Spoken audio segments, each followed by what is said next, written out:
Hi, I'm Olivia. I'm the Witch of Wonderlust here on YouTube and on Instagram, and today I'm answering one of the most asked questions I get, and that is, how do I dispose of spell ingredients?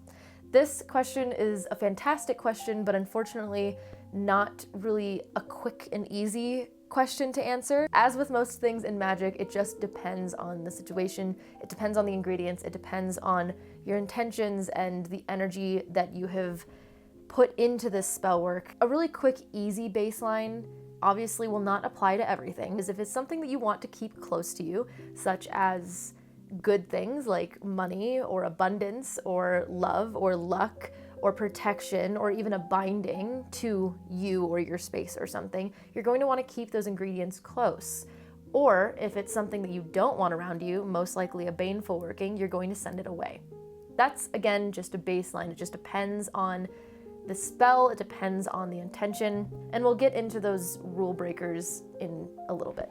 The first thing I want to cover is that many books, many sources tell you to rid of spell ingredients by doing something such as burying them or throwing them in a river or an ocean. You really need to make sure that what your ingredients are consisting of is safe to put out in nature. So if it's something that you're not ethically putting into nature, don't put it in there. Same thing with things like salt or sulfur or other items of that such. You really don't want to be harming the environment or harming something or someone that might come across it. So just really keep that in mind and be responsible. It's up to you to do your research on the ingredients that you have in your spell to kind of make that decision of if ridding it that way is ethic and okay.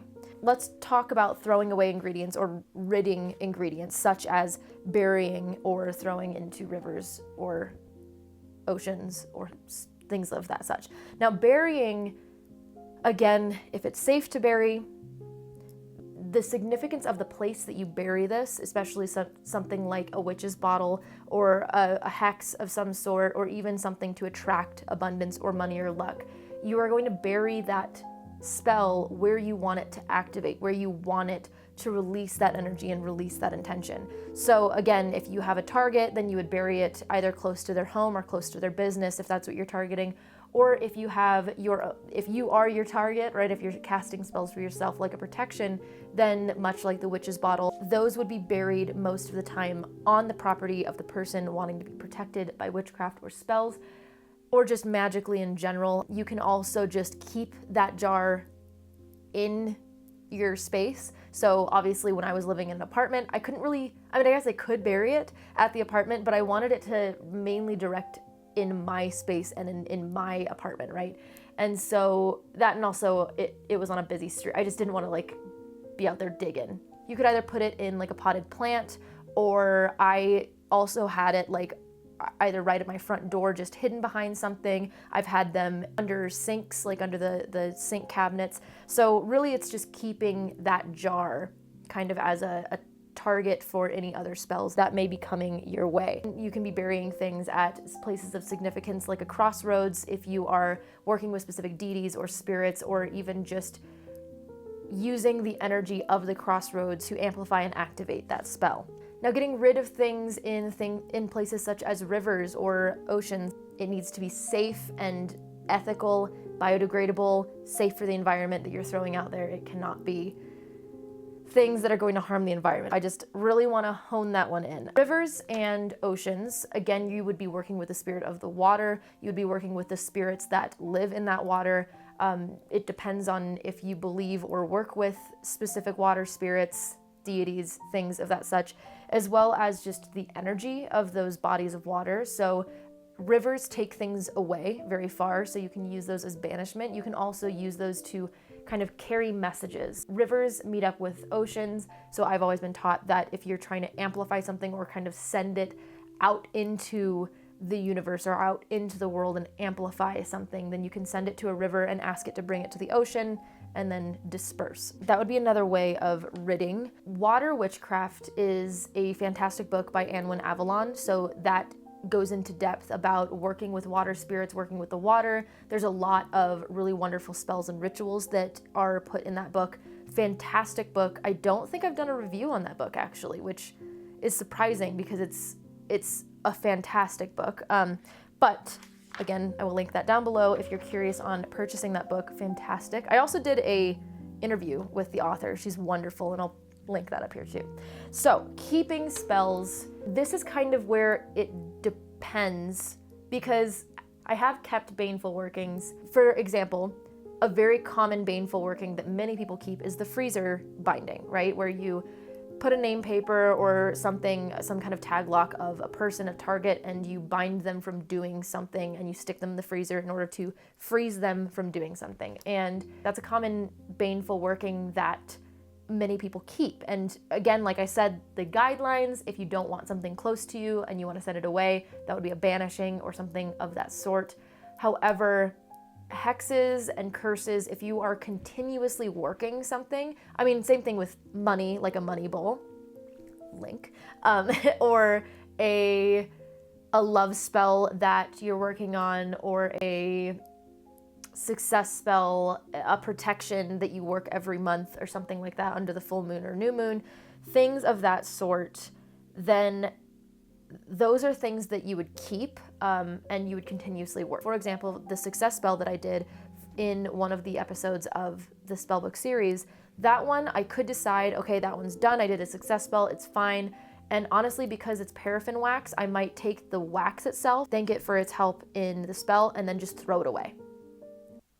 Again, I know, like, oh my God, it's not magical. Yeah, well, I don't know what to tell you. Like, I'm not going to bury paraffin wax in the ground. There's not really other places I have to put it. So unless I can reuse it, which this one I cannot, or if it was biodegradable and safe to put in the environment, which it also is not, I'm going to thank it, cleanse it, throw it in the trash. Now the rest of the herbs, I know that I didn't use anything dangerous to put into the ground or put out into nature. Any animals that find it, they'll be fine. It's just, you know, orange peels and nuts and like some roots and whatnot and leaves. So I can take that, and if I want to, I can either put it in my front yard, I can bury it, or what I like to do, if it's all compostable, I will compost it. And that's one of my favorite ways to use leftover ingredients from spells, if that's safe to do, of course. If I didn't want to rid myself of all of these things, if I wanted to continuously work this spell, I could take all of those ingredients, especially if this was a bigger spell, so something that maybe I did for,